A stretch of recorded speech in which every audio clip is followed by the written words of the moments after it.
ಮುಖ್ಯಮಂತ್ರಿಯ ಸೊಸೆಯಾಗಿದ್ದರೂ ಕೂಡ ಅವರ ಪತಿದೇವರು ಹಿಂದಿ ಚಿತ್ರರಂಗದಲ್ಲಿ ಒಬ್ಬ ಒಳ್ಳೆ ನಟನಾಗಿದ್ದರೂ ಕೂಡ ಯಾವುದೇ ದುರಹಂಕಾರ ಇಲ್ದಾಗೇನೆ ಈ ಸ್ಟೋರಿ ಕೇಳಿದ ತಕ್ಷಣ ಇವತ್ತು ಕಿರೀಟಿ ಜೊತೆಯಲ್ಲಿ ಆಕ್ಟ್ ಮಾಡೋದಕ್ಕೆ ಅವ್ರು ಬಂದಿದ್ದಾರೆ.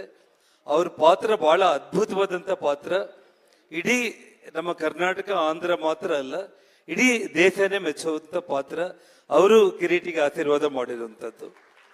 ಮತ್ತು ನಮ್ಮ ಸೆಂಥಿಲ್ ಅವ್ರ ಬಗ್ಗೆ ಸಿನಿಮಾಟೋಗ್ರಫಿ ಅಂದರೆ ಬಾಹುಬಲಿ, ತ್ರಿಬಲ್ ಆರ್ ದೊಡ್ಡ ದೊಡ್ಡ ಸಿನಿಮಾಗಳು ಮಾಡಿರುವಂಥವರು ಒಬ್ಬ ಯುವಕನಿಗೆ ಆಶೀರ್ವಾದ ಮಾಡೋದಕ್ಕೆ ಅವರು ಒಪ್ಪಿ ಮಾಡಿರುವಂಥದ್ದು. ಇನ್ನೂ ವಿಶೇಷವಾಗಿ ನಮ್ಮ ಕೊರಪಾಟಿ ಸಾಯಿ, ನಾನು ಮತ್ತು ಕೊರಪಾಟಿ ಸಾಯಿ ಇಬ್ಬರು ಕೂಡ ಬಳ್ಳಾರಿಯಲ್ಲಿ ಒಂದೇ ಸ್ಕೂಲಲ್ಲೇ ಓದ್ಕೊಂಡಿರುವಂಥವ್ರು, ಅಲ್ಲೇ ಹುಟ್ಟಿ ಬೆಳೆದಿರುವಂಥವ್ರು. ನನ್ನ ಅದೃಷ್ಟ ಅಂದರೆ ಅವರು ವಾರಾಹಿ ಚಿತ್ರ ಬ್ಯಾನರ್ ಕೂಡ ಇವತ್ತು ಏನು ಇಡೀ ದೇಶದಲ್ಲಿ ಹೆಸರು ಮಾಡಿದೆ. ಅವ್ರ ಬ್ಯಾನರಲ್ಲಿ ಕಿರೀಟಿಯ ಒಂದು ಸಣ್ಣ ಮಗು ಇದ್ದಾಗ್ಲಿಂದ ಕೂಡ ಅವರ ಡ್ಯಾನ್ಸು ಆ್ಯಕ್ಟಿಂಗ್ ನೋಡಿ ನಾನೇ ಫಸ್ಟ್ ಸಿನಿಮಾ ಮಾಡಬೇಕು ಅಂತೇಳಿ ಮುಂದಕ್ಕೆ ಬಂದಿದ್ದು. ಅದು ಒಂದು ಆಶೀರ್ವಾದ. ವಿಶೇಷವಾಗಿ ಶ್ರೀಲೀಲಾ ಚಿಕ್ಕ ಮಗು ಇದ್ದಾಗ್ಲಿಂದ ಕೂಡ ನಾನು ನೋಡ್ತಾ ಇರುವಂಥದ್ದು.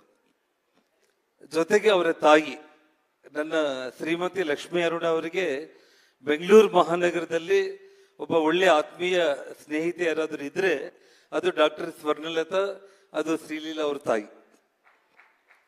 ಮತ್ತು ಇವತ್ತು ನಾನು ಆಲ್ರೆಡಿ ಹೇಳಿದ್ದೆ, ನಾನು ಇವತ್ತು ಇಡೀ ನಮ್ಮ ಕನ್ನಡ ಚಿತ್ರರಂಗ ಅಲ್ಲ, ಇಡೀ ಭಾರತದಲ್ಲಿ ಯಾವ ರೀತಿ ಒಂದು ಕಾಲದಲ್ಲಿ ರೇಖಾ ಹೇಮಾಮಾಲಿನಿ, ಆ ನಂತರ ಜಯಪ್ರದಾ ಜಯಸುಧಾ ಆಂಧ್ರದಲ್ಲಿ ಆಗಿರ್ಬೋದು, ಮತ್ತೆ ನಿಮಗೆ ನಮ್ಮ ದಕ್ಷಿಣದಲ್ಲಿ ಶ್ರೀದೇವಿ ಜಯಪ್ರದಾ ಹೇಗೆ ಹಿಂದಿನಲ್ಲಿ ರೂಲ್ ಮಾಡಿದ್ರು, ಮತ್ತೆ ದೀಪಿಕಾ ಪಡುಕೋಣೆ ಐಶ್ವರ್ಯ ಅವರು ಹೇಗೆ ಮಾಡಿದ್ರು, ಆ ಲೈನಲ್ಲಿ ಶ್ರೀಲೀಲಾ ಹೋಗ್ತಾರೆ ಅನ್ನೋ ನಂಬಿಕೆ ನನಗಿದೆ. ಅಂದ್ರೆ ಒಂದು ಹೆಮ್ಮೆ, ನಮ್ಮ ಕರ್ನಾಟಕದಿಂದ ಇಡೀ ದೇಶದಲ್ಲಿ ಹೆಸರು ಮಾಡುವಂತ ಒಂದು ಅವಕಾಶ ಭಗವಂತ ಶ್ರೀಲೀಲಾ ಕೊಳ್ಳಿ ಅಂತ ಹೇಳ್ತಾ, ಮತ್ತು ರಾಧಾಕೃಷ್ಣ ಡೈರೆಕ್ಟರ್, ಈ ವಿಷಯದಲ್ಲಿ ನಾನು ಮೊದಲನೇದಾಗಿ ಪುನೀತ್ ರಾಜ್ಕುಮಾರ್ ಅವರು ಕಿರೀಟಿನ ಚಿಕ್ಕ ಮಗು ಇದ್ದಾಗ್ಲಿಂದ ನಮ್ಮ ಮನೆಗೆ 4-5 ಬಾರಿ ಬಂದಿದ್ರು. ಪುನೀತ್ ಅವರು ಎದುರುಗಡೆನೆ ಎಕ್ಕ ರಾಜಾರಾಣಿ ಅನ್ನೋ ಹಾಡಿಗೆ ಕಿರೀಟಿ ಡ್ಯಾನ್ಸ್ ಮಾಡಿದಾಗ ಕಿರೀಟಿನ ಎತ್ಕೊಂಡು ಮುದ್ದಾಡಿ ಅಪ್ಕೊಂಡ್ಬಿಟ್ಟು ಖಂಡಿತ ಇವನು ಮುಂದೊಂದು ದಿನ ಹೀರೋ ಆಗ್ತಾನೆ ಅಂತ ಹೇಳಿ ಆಶೀರ್ವಾದ ಮಾಡಿದ್ರು.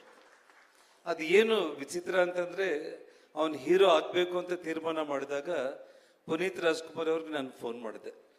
ಫೋನ್ ಮಾಡಿದ ತಕ್ಷಣ ಅವರು ರಾಧಾಕೃಷ್ಣ ರೆಡ್ಡಿ ಅವ್ರನ್ನ ನಮ್ಮ ಮನೆಗೆ ಕಳಿಸಿ, ಒಳ್ಳೆ ನಿರ್ದೇಶಕ, ಅವ್ರ ಕೈಯಲ್ಲಿ ಕಿರೀಟಿ ಸಿನಿಮಾ ಬರಲಿ ಅಂತ ಹೇಳಿ, ನಂತರ ಅವರ ಸಿನಿಮಾ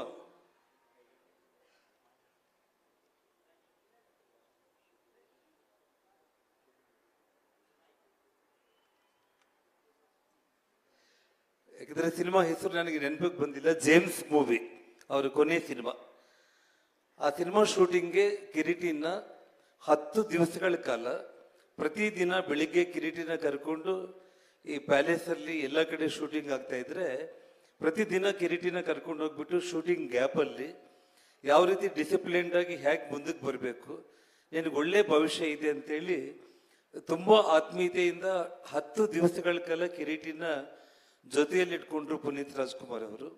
ಅವ್ರೇನು ಕೊನೆಯ ಉಸಿರು ಬಿಟ್ಟರು ಅವತ್ತು ಅದನ್ನು ನಾವು ಹೇಳಲಿಕ್ಕೆ ಇಡೀ ನಮ್ಮ ಕರ್ನಾಟಕ ದೇಶನೇ ಕಣ್ಣೀರು ಬಿಡುವಂಥ ಪರಿಸ್ಥಿತಿಯಲ್ಲಿ ನಾನು ಅವತ್ತು ತುಂಬ ಲೇಟಾಗಿ ಮಲ್ಕೊಂಡು ಬಂದಿದ್ದೆ. ನಾನು ಮನೆಯಲ್ಲಿ ಇನ್ನೂ ಮಲಗಿದ್ದೆ. ನಾನು ವಿಷಯ ಗೊತ್ತಾಗ್ಬಿಟ್ಟು ಬಿಕ್ಕಿ ಹತ್ಕೊಂತ ಬಂದ್ಬಿಟ್ಟು ನನ್ನ ಮೇಲೆ ಬಿದ್ದುಬಿಟ್ಟ. ಏನಾಗಿದೆ ಅನ್ನೋದ್ರೊಳಗಡೆ ನಮ್ಮ ಶ್ರೀಮತಿ ಟಿವಿ ನೋಡಿಲ್ಲ ಅಂತೇಳಿ ಅವರು ಓಡಿ ಬಂದರು ಒಳಗಡೆ ಗಾಬರಿ ಆಗಿ. ಅಂದರೆ ಭಗವಂತ ಅವ್ರಿಗೇನು ಆ ಕೊನೆಯಲ್ಲಿ ಅವನ ಮೊದಲ ಚಿತ್ರರಂಗ ಸಿನಿಮಾ ಪ್ರಾರಂಭ ಮಾಡೋದಕ್ಕಿಂತ ಮುಂಚೆ ಅವರ ಕೊನೆ ಚಿತ್ರ 10 ದಿವಸಗಳ ಕಾಲ ಜೊತೆಯಲ್ಲಿ ಇಟ್ಕೊಂಡಿದ್ದಾನೆ ಅಂತಂದ್ರೆ ಅದೇನೋ ಪೂರ್ವಜನ್ಮದ ಋಣಾನುಬಂಧ. ಅವರು ಈ ಭೂಮಿ ಬಿಟ್ಟು ಹೋಗ್ತಾ ಅವನ್ನ ಕರ್ಕೊಂಡು ಅಷ್ಟೆಲ್ಲ ಅವ್ರಿಗೆ ಒಂದು ಡಿಸಿಪ್ಲಿನ್ ಕಲಿಸಿ ಒಂದು ಮಾರ್ಗದರ್ಶನ ಕೊಟ್ಟಿದ್ದಾರೆ ಅಂತಂದ್ರೆ ಅದು ಕಿರೀಟಿ ಪುಣ್ಯ ಅಂತ ಹೇಳಿ ನಾನು ಭಾವಿಸ್ತಾ ಇದ್ದೇನೆ ಬಂಧುಗಳೇ. ಜೊತೆಗೆ ಶಿವರಾಜ್ ಕುಮಾರ್ ಅವರು ಇವತ್ತು ಮೊದಲಿಂದ ಕೂಡ ನಾನು ಮೊನ್ನೆ ಫೋನ್ ಮಾಡಿ, ಅಣ್ಣ ನೀವು ಬರಬೇಕು ಈ ಕಾರ್ಯಕ್ರಮಕ್ಕೆ, ಕಿರೀಟಿಗೆ ಆಶೀರ್ವಾದ ಮಾಡಬೇಕು ಅಂತ ಹೇಳಿದಾಗ ಫೋನಲ್ಲೇ 5 ನಿಮಿಷ ಅವರು ಮಾತಾಡಿದ್ರು. ಅವನು ಪ್ರತಿಯೊಂದು ಟೀಚರ್ ನೋಡ್ತಾ ಇದ್ದೇನೆ, ಪ್ರತಿಯೊಂದು ತುಂಬಾ ಅದ್ಭುತವಾಗಿ ಮಾಡ್ತಾ ಇದ್ದಾನೆ, ಒಳ್ಳೆಯ ಸ್ಟಾರ್ ಆಗ್ತಾನೆ, ನನ್ನ ಹೃದಯದಿಂದ ಹೇಳ್ತಾ ಇದ್ದೇನೆ, ನಾನು ಬಂದು ಕಿರೀಟಿಗೆ ಆಶೀರ್ವಾದ ಮಾಡ್ತೀನಿ ಅಂತ ಹೇಳಿ. ಇವತ್ತವರು, ನಾನು ರಾಜಕಾರಣದಲ್ಲಿ ಮಂತ್ರಿಯಾಗಿದ್ದಾಗಲೂ ಕೂಡ ಆನೆಗೊಂದಿಯಲ್ಲಿ ನಾನು ಅವರಿಗೆ ವೇದಿಕೆ ಕರೆಸಿ ನಾನು ಯಡಿಯೂರಪ್ಪ ಅವರು ಸನ್ಮಾನ ಮಾಡಿದ್ದು ಅವತ್ತಿನ ಖುಷಿ.